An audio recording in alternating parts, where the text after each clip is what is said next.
Mbote bandeko balandi, mbote babone à Miss Elongation, mbote na bandeko nyonso tout bipai nyonso bozali, bisika nyonso bokozwamela video na biso, topesi bino bambote na kombo na Yesu Kristo.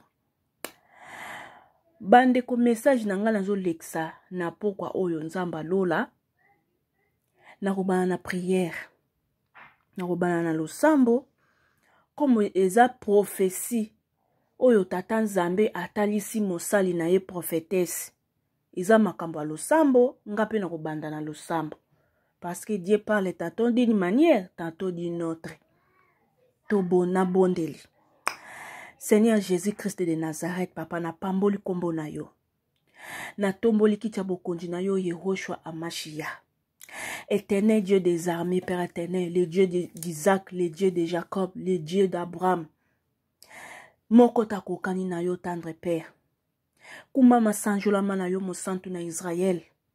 Mosusu lokola yo azalite na likolo na sena mabele moko taza lokola yo. Yawe na eko tombola kombo na yo likolo na bakombo nyonso Seigneur. Na tomboli kombo na yo Yawe nzambe na bomo likolo na bakombo nyonso na sena moi oyo papa na tomboli kombo na Yesu. Kombo yo Seigneur otika kikita bokonzi na likolo oyaki kokufa po na biso to bika nzambe. Omikabaki mbeka na ekulusu po na biso to zwa bomo nzambe. Papa na pesi yo merci po toza malamu Yesu. Ondima koyoka pasi Père éternel. Ondima kolate kotanzube na moto likonga na mopandi basete na maboko na makolo nzambe makila etangaki po na biso to bika. Merci pour na bolamu na yo. Merci pour na kobate la biso. Merci pour na kobomba biso na sina lipata na kembo kobunde la biso bitumbo biso to yebite Seigneur. Yawe tikete mawa na yo zaliko na bomo ina biso Père éternel. Toza bato na masumu Yawe nzambe na bomo. Kolo yo moko nde na sena moi oyo zalaki parfait. Biso bato na biso misusu nzambe toza na biso ben parfait papa bato na masumu Yesu. To sumu kaka tantôt d'une manière tantôt d'une autre papa. Yawe na pamboli kombo na yo pe na sengi mawana yo kati na bomo ina biso Yawe nzambe. Mawana yo kolo Yesu Masia ebila mokili mobimba Yesu. Mawana yo na basi ya zemi, mawana yo na ba hôpitaux, mawana yo na ba soins intensifs, na ba bloc opératoire, na ba salle d'urgence, na ba salle de réanimation, na ba coma. Mawana yo papa na ba bloc opératoire. Yawe mwana mwasi moko azana kati na salle d'accouchement na tango nzambe na ngai. Nzambo yo pesa kama kasi ya kobota mwana Seigneur, souviens-toi Père éternel na salle d'accouchement papa. Mawana yo kolo Yesu Masia na ba orphelin na ba veuve. Mawana yo na ba kondi nyonso ya mboka nzambe alola. Batu nyonso babengami ba président de la République. Batu nyonso babengami ba reine, ba roi d'un pays, d'un autre papa. Yawe na sengi mawana yo kolo Yesu Masia. Tika kombo na yo tomba makolo Yesu Masia nzamba lola. Au nom puissant de Jésus-Christ de Nazareth. Nzambo lobi tango tola lozo révélé biso ba choses cachées. Pe lobi tout ce qui est révélé est condamné papa. Yawe nzambe na bibele papa. Yesu kaka na Bible ndo yo pesa ki mosali na yo moko na lisoso liya kososo la bandoto nzambe. Biso ba misusu Yawe nzambe na bomo soki toloti ndoto papa. To pusa na kana sina makolo na yo. To buki mabolongo papa. To bondeli de père ke soki mabeza liboso nzambe yo eparni biso na mabe obimi. O telemisa biso balongi na sena moi oyo papa po ete banguna na biso batika na soni. Yawe na sele partage na ngai oyo na makila na Yesu. Na sele partage oyo na makila na Yesu. Pe na zongsi retour à l'expéditeur papa. Toute flèche de retour. Et zonga aussi de retour à l'expéditeur na kombo na Yesu Masia nzambe. Nzambe yo lo bakabalolenge bele. Memo sali na yo prophétesse. La femme oyo azako se nomme prophétesse. Modèle azo kendelaka na prophétie yangote papa. Yangote nzamba lola Yesu. Tika ete nzambe yo orienté ye Saint-Esprit. Soka zui message aluka ka ba intéressé bango moko na privé apesa ka message et noko yakaka kolobaka na public et puis na média na réseaux sociaux papa ezo sala malamu te nzambe na ngai. Nengo wana Seigneur Jésus-Christ Nazareth nga nazana nga mo analyser na kutani na video na ye ko analyser etant que mwana nzambe chrétien lokola peka ka ye nzambe alola. Conduis ngai Saint-Esprit na becha malibaku te papa na kombo na Yesu Masia ainsi que j'ai prié. Amen. Bande wana ngai. Prophétesse yo ya bimisela batu ba prophétie na YouTube. Obimiseli no ba comédien aussi ba comédien oyaki nanu sila sila kumbi yote otiki sila oye grâce temo oye lisusu oyaki lisusu Karine siko yoki kokwea na président pour ni bo respecter Fachi te ko congolais pour ni congolais oza na maximum de respecter ozui prophétie pour na président de la république senga gouvernement et foute la yo ata billet okende tina palais de présidentiel okende ko pesa président message pour na nini bozo respecter Fachi te pour na nini bozo yango ki générosité ya Fachi ezo sala bo makaka ba respect boy pourquoi pour Kabila pour na nini bo banda ko yana buzoba oto obi Kabila ba jete otie elobi na on c'est le scam oye pourquoi qu'on manque Fachi beton respect boyko yo zui message njamba la kisuyo luka circuit présidentiel okomisa message oeza ba manque à respect bande konanga prophétesse yo abimisaka prophétie po na sila ayeli susu na numéro po na président to yo kana prophétie bande ma prophétesse dodo kolo bien aimé si je suis habillé comme ça c'est le Seigneur qui m'avait recommandé. C'est le Seigneur qui m'avait dit de porter les drapeaux comme ça pour annoncer la mort du président Félix Tshisekedi. Que toute la gloire revienne à notre Seigneur Jésus-Christ de Nazareth.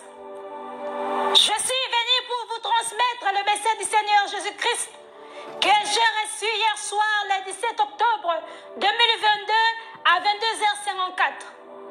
Que toute la gloire revienne à Yeshua HaMashiach, le Tout-Puissant, le Dieu des armées. Nous prions pour transmettre le message du Seigneur Jésus-Christ. Père éternel, le Tout-Puissant, Yeshua HaMashiach, le premier-né de toute la création, Jésus-Christ de Nazareth. Je suis venu pour transmettre le message du Seigneur Jésus-Christ au peuple congolais et pour les annoncer l'annonce sur la mort du président. Père éternel, remplis-moi par ton esprit, par ta puissance et par ton onction. Je suis venu pour transmettre, ainsi dit le Seigneur, au peuple congolais. Père, la Bible déclare, quiconque invoquera le nom du Seigneur, il sera sauvé. Je t'invoque, donne-moi la puissance, l'intelligence, la sagesse, au nom de Jésus-Christ, Dieu Tout-Puissant, et je dis Amen. Vive le Dieu Tout-Puissant, vive le Dieu Tout-Puissant, vive le Dieu Tout-Puissant, vive le Dieu Tout-Puissant, Jésus-Christ de Nazareth. Je vous salue tous au nom puissant de notre Seigneur Jésus-Christ, le Dieu invisible, le premier-né de toute la création. Colossiens chapitre 1, verset 15. Je me présente, je suis la sœur émerveillée servante de l'Éternel.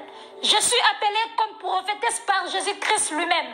J'ai la douleur de vous annoncer sur la mort imminente de son excellence, mais c'est le président Félix Antoine Tshisekedi Tshilombo qui sera très bientôt. Ainsi parle le Seigneur. Je reçus le message du Seigneur le 17 octobre 2022 à 22h54. Car la Bible déclare sur Amos chapitre 3 verset 7. Car l'Éternel ne fait rien sans avoir révélé son secret à ses serviteurs, le prophète. Je suis la prophétesse de l'Éternel Jésus-Christ. C'est pourquoi Jésus-Christ m'a envoyé pour vous annoncer la mort du président Félix Tshisekedi qui sera très bientôt. Son Excellence, Monsieur le Président Félix Antoine Tshisekedi Tshilombo, il sera assassiné ou tué par ex-président de la République démocratique du Congo, Joseph Kabila Kabange. Parce qu'il avait collaboré avec ex-président Joseph Kabila et il n'a pas respecté l'accord ou les instructions après avoir été nommé comme président actuel de la République démocratique du Congo. Comment je reçus le message du Seigneur Jésus-Christ Tout-Puissant? C'était hier soir. Je me sentais mal. Je me suis reposée et je dormais. Le Seigneur m'a visité. Le Seigneur, il me parlait sur les jouets des enfants des dragons, les histoires de Noël, les jouets des enfants, et d'autres choses. Après avoir reçu cette révélation, je me suis réveillée pour écrire dans le cahier. Et j'ai écouté la voix de l'Éternel Jésus-Christ de Nazareth qui me parlait. Le Tout-Puissant me dit, vous aurez la mort au Parlement congolais. Vous aurez la mort au Parlement. Le président Félix Tshisekedi vous laissera. Il mourra. Il mourra. Bientôt, vous allez voir l'annonce de la mort de M. le Président Félix Tshisekedi. Je suis venu pour vous annoncer la mort du président Félix Tshisekedi. Il va mourir très bientôt. Le Seigneur m'a parlé quand est-ce qu'il mourra. Mais là, ça reste privé. Le Seigneur m'a dit, bientôt, vous allez pleurer, Monsieur le président Félix Tshisekedi. Vous allez voir l'annonce de sa mort. Il sera assassiné ou tué par ex-président Joseph Kabila Kabange. Ainsi parle le Seigneur. La révélation de la mort de M. le président Félix Tshisekedi, je récite cela lundi le 17 octobre 2022 à 22h50. Vous aurez la mort au Parlement. Monsieur Félix Tshisekedi Tshilombo, il vous laissera. Il va mourir.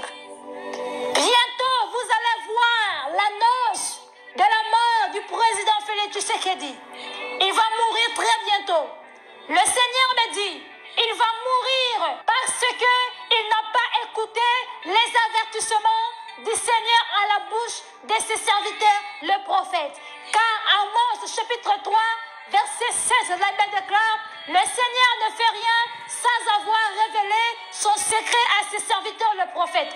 Et lui, il n'a pas pris attention, il n'a pas écouté les avertissements du Seigneur Jésus-Christ. Et le Seigneur me dit, il va mourir très bientôt. Bientôt, très bientôt, vous allez écouter la mort du président Félix Tshisekedi Tshilombo. Bien-aimés dans le Seigneur, peuple congolais, je vous encourage, après avoir écouté l'annonce qui sera affichée bientôt, très bientôt, sur la mort du président Félix Tshisekedi, que votre cœur ne se trouble pas. Croyez en Dieu et croyez en Jésus. Jean chapitre 14, verset 1. Le Seigneur Dieu, il est tout puissant. Croyez qu'en Jésus-Christ de Nazareth et non au fétiche. Craignons Dieu et respectons Dieu. Que toute la gloire revienne à Dieu tout-puissant. Amen. Mamé, Mambanda, le Seigneur t'a révélé. Bon, le Seigneur t'a pas dit les jours, les mois et la date. Le Seigneur t'a révélé seulement le 17 octobre à 22h quand tu as dormi. Ça c'est la date que tu as vu la révélation. Et bon, la date de décès. Là, tu ne dis pas pourquoi tu as caché ça en privé. La manière que tu as caché la date de la mort du président en privé, là, fallait cacher tout en privé. Demande l'audience, tu parles. Tala le saba français héros. Hein? Mambanda. Hikidia. Hein? Ezarani na yo. Oh, ezarani na yo. Donc yo poye na numéro na yo tozo ke na so na fin de l'année. Makamno ya barando nano la marée na kuna na mama Kongo kita. Sarah kuna pa lobby Karine a porté plainte. Kuna pe Algakabela lobby pa ko chikate. Koto kuna pe mama Kongo lobby ye pe le kwa ba finga ye mama Kimpi ye pa ko chikate. Allez c'est le yokunape ye pache banderole likolo mapata concert samedi le 29 même date na Fali Kofi kuna ye olie a soutenir Fali mwana wuta na orchestre na ye akei kobeta concert na Botswana yo pe kote olobi yo lobi yo po ko chikate yo po ye na numéro na yo Yo po chikate yo po ye na numéro bolini na fin de l'année bolini nyo bolibo chabiso wapi bolingi bo chabiso wapi bando nanga deni lesi pe kuna ye pa bimisi ngalesi nzamba pesa nga china musungi nanga ye consolation nanga itango na lelaka litne monzemba pasi nje makuta zani libale za kitoko kitoko kitoko ekolela monzemba pa monzemba nini monzemba malili malili malili minyoko ekonyonga libale za kitoko kitoko kitoko ekolela kimonzemba malili malili malili minyoko ekonyonga ngalesie nzamba apesanga mama tina na tina ma consolation yende consolation na ngai ata na babetise na ngai yenda consolaka ngai libale za denile sikuna aye na pétage yo pe sero yo po bi nga pe fona na numéro bonga nelekela kabwe yo mino bo sala biso be poani mama mame bosala biso bepona nini tosala bino nini biso pepe tosala bino nini pourquoi bosala biso boye yo minene no tozozela nanu le 29 concert ya Stade de Martina concert ya imika tozozela nanu totala nanu ekolekele nanu nde nini ale yo yeli biso ba matière ndo soki prophétie président oyebi nzela ya présidentielle te oke kotika ba prophétie na okuna poni ko manquer fati respect bwe mama siko yo siko ma prophétesse ozui dati o monaki vision oyeli biso ba innocent na ba innocent bongo siko dati yo omoni yo prophète omoni prophétesse omoni ki prophétesse na yo po ezala penza ke ndenge pe ba prophète ya Bible banda ko sala yo fo ya penza ke ngai prophète na le 17 octobre na 22h nzamba talisi ngai la mort du président de la République qui aura lié vous comprendre yo fait la biso la mort du président de la République qui aura lié par exemple le 30 octobre na 12h juste et olekela na ndaku na ye moko comme ça biso siko tant to yoki boye to zeli pe le 30 octobre na 12h juste président pa kufi wana toye sikoyo prophète aza prophète a solo prophète aza prophétesse alobara ya solo siko yo siko oye libiso kaka jour oyo monaki vision mais jour pasteur nani président okufa obomi on a privé pour na yo moko non mama tiko saka na biso ko boni on sa biso boy o pesa so matière ndambu biso to linga matière ndambu te mama bandela prophétie zonga esu na ndoto compléter professeur ele so professeur ndambu bwendeni ata yo mon ko on sa analyse ndeni Bochiko sala biso boye ko bo pesa biso matière ndambo to biso bata matière biso ba jeune fille matière to linga boye tie so na zui matière il faut ça la complet pour ton ya ko décortiquer ngo na bani na intro na développement na source na conclusion c'est ça yo na matière ndambo boye pesa biso ka le 17 octobre na 22h na lalaki nzamba talisi nga président de la République azokufa mais date président okufa obomi on a privé te opesi matière complet mama compléter matière so pendo te katana kizonga esu na ndoto compléter matière poni ko sa biso boy oyeli biso ka matière date lota kindoto na muto roboma ye kabila bino osaka na kabila mama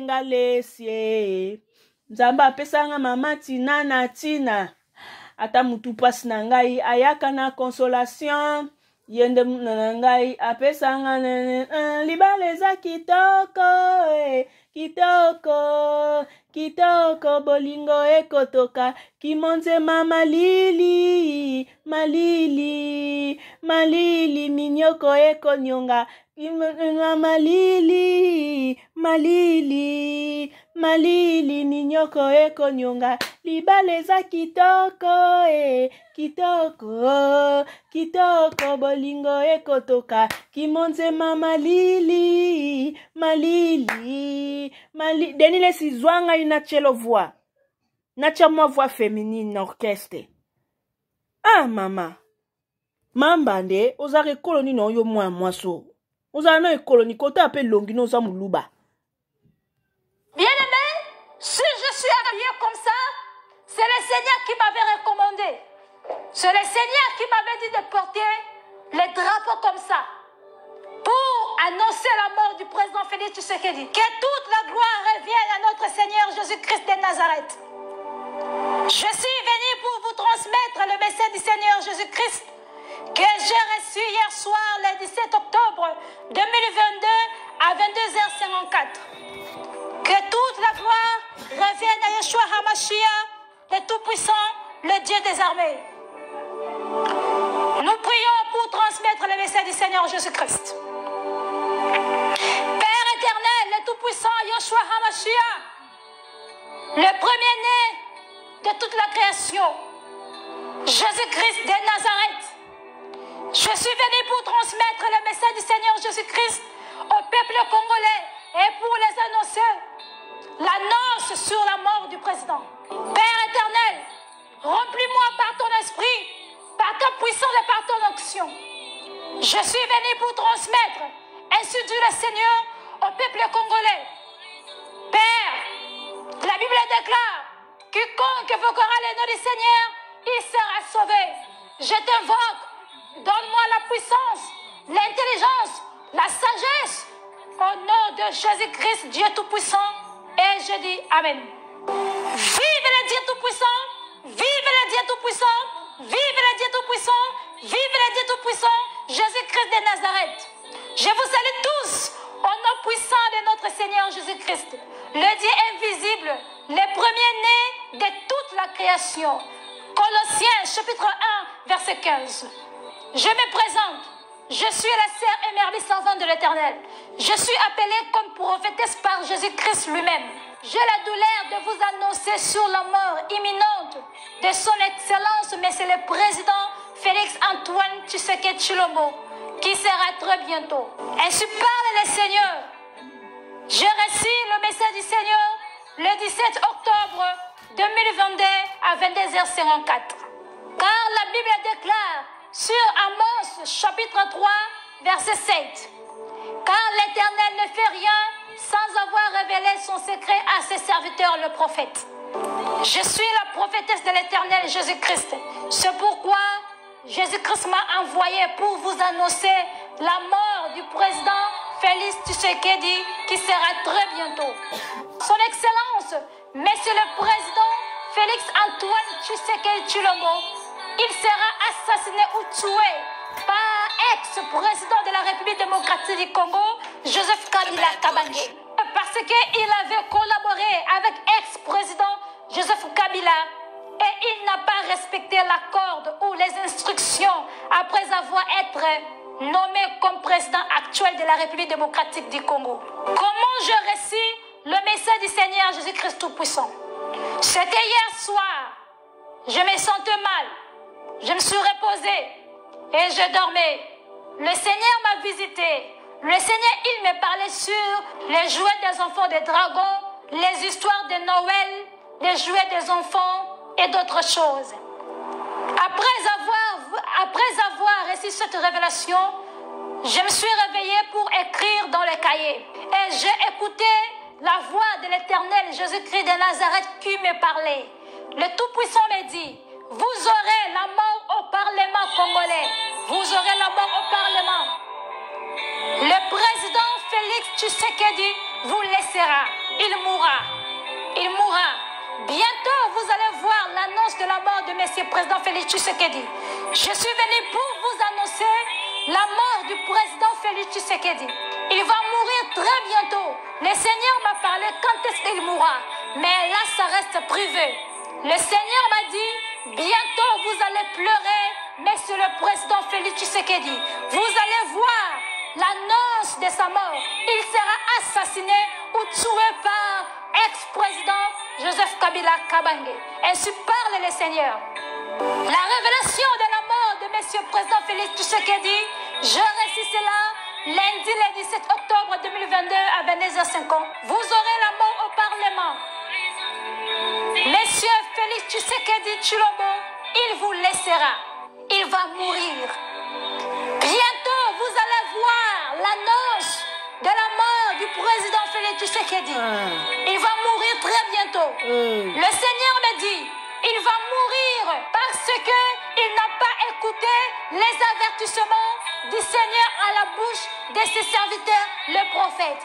Car Amos chapitre 3, verset 16, la Bible déclare, le Seigneur ne fait rien sans avoir révélé son secret à ses serviteurs, le prophète. Et lui, il n'a pas pris attention, il n'a pas écouté les avertissements du Seigneur Jésus-Christ. Et le Seigneur me dit, il va mourir très bientôt. Bientôt, bientôt, bientôt, très bientôt, vous allez écouter la mort du président Félix Tshisekedi Tshilombo. Bien-aimés dans le Seigneur, peuple congolais, je vous encourage, après avoir écouté l'annonce qui sera affichée bientôt, très bientôt, sur la mort du président Félix Tshisekedi, que votre cœur ne se trouble pas. Croyez en Dieu et croyez en Jésus. Donc, si tu es d'accord que le président meurt, tu ne peux pas fléchir tes genoux pour implorer la grâce de Dieu dans la vie des présidents. Et non au fétiche. Tu ne peux pas gêner, prier que Dieu puisse épargner le président dans les circuits de la mort là. Hein? Tu ne peux pas prier. Bika luvunange, bika munwe, bika. Bo chika biso, to lembi bino pe ba prophète yango. Hein? Ozo loba po ozo insister, hein? Non, d'audacité non surtout. Toi, tu es un prophète. Quand on un message, qu'est-ce que tu vas faire?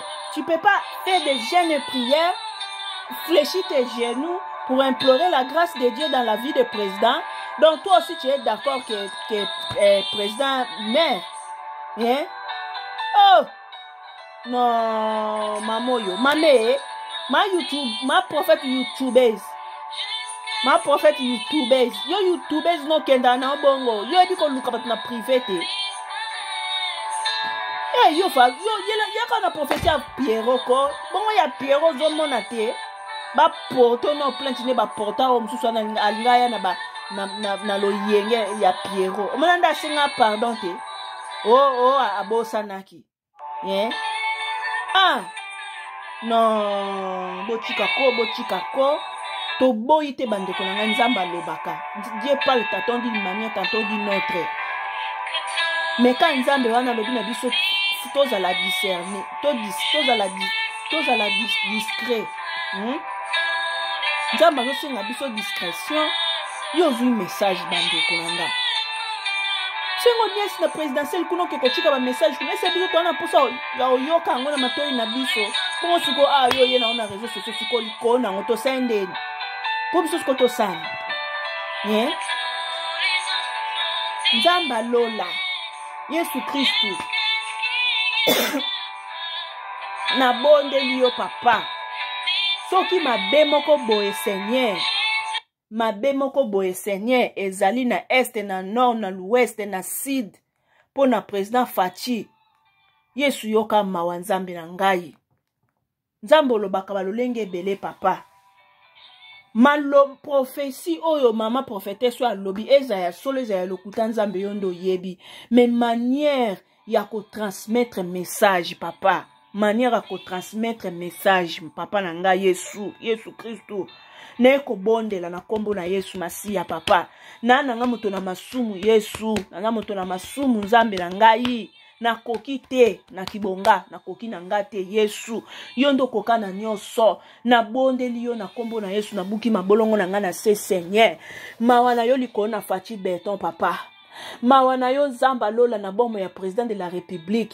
Soki za na complot moko boye coup d'état moko boye attaque moko boye zo salama na ka ya ba diversaire na ye, na ka ya parti conservateur na ye, pour na kokweisa mutu na ye na se nzambe alola, épargner Fachi Beton na mabe, épargner Félix na mabe nzambe na nga. Makila na yo Yesu ezinga Félix, makila na Yesu ezinga ye nzambe alola bisika kotambola ba réunion akokende banda kwa kokota lisika noso makole komata ekoniata eloko noso kolia mai ya komela nzambe peto na makila na yo na kombo na Yesu Masiya papa. Quand même opesi biso président oyo azana ye policier te po abomaka bato. Opesi biso président ya civili ye azana mawa alingi makama koboma batu te makila etangi mingi na Congo zamba mawa nzamba lola papa Yesu batela yekolo batela ebisika kendaka na ba réunion batela ebisika kendaka bisika nyonso makona enyataka eza na kati avion eza na ndaku na ye na chambre na ye na salle à manger na cuisine na toilette na bureau na ba réunion na ba ministre ba nzamba lola batela Félix Antoine Tshisekedi Yesu yoka mawa nzamba lola Yesu yoka mawa kolo Yesu batela Antoine Seigneur Jésus lo bakaba lolenge bele nzambe Yesu lobi tangu yo révéler quelque chose papa to scellé yango na prière eza condamné papa eza condamné Seigneur Yahweh na effacer ba fait ndoto yo na bakila na Yesu ezala na venir na présent na futur nzambe na effacer yango na makila na Yesu makila na yo nzamba lola likolo na Félix Antoine Tshisekedi Tshilombo papa Seigneur baba Seigneur makila na yo likolo na Félix Antoine Tshisekedi Tshilombo nzamba lola batela yekolo Yesu Seigneur batela nzambe na makila na yo na sena lipata na kembo Yesu épargner na mabe bataki nyonso complot nyonso oyo mokile ezoluka kosala pona kokwesa mutu na ye na se nzambe bango moko bakwea na ba piège na bango mitambo na bango moko bakota mabulu na bango moko bakota bango moko bakanga na mitambo na bango na kombo na Yesu Masia au nom puissant de Jésus de Nazareth na tomboli kombo na yo nzamba lola na tomboli kombo na yo nzamba lola na tomboli kombo na yo Emmanuel Elohim na tomboli kombo na yo Jehovah Jireh Jehovah Rapha tombwama étoile bouillante du matin tombwama Ata El Héroï tombwama les dieux d'Israël tombwama les dieux qui a créé le ciel et la terre tombwama les dieux qui a touché le cœur de Kabila pour faire accord avec Tshisekedi pour les mettre à la tête du pays Seigneur tombwama papa. Parce que papa, c'est toi qui sondes les cœurs et les reins. C'est toi qui as sondé les cœurs et les reins de Kabila pour mettre Tshisekedi au pouvoir. C'est toi, Seigneur. Tomboa makolo Yesu Masia. Batela Tshisekedi. Na kombo na Yesu. Ainsi que j'ai prié. Merci Seigneur Jésus-Christ. Amen. Voilà bandeko, na komi na suka papa. Na komi na suka. Esika na subo zumi la vidéo na biso bo s'abonner. Bo s'abonner. Na kombo na Yesu Masia. Nzamba pambola bino. Nzamba bomba bino. Au nom de Jésus-Christ. Amen.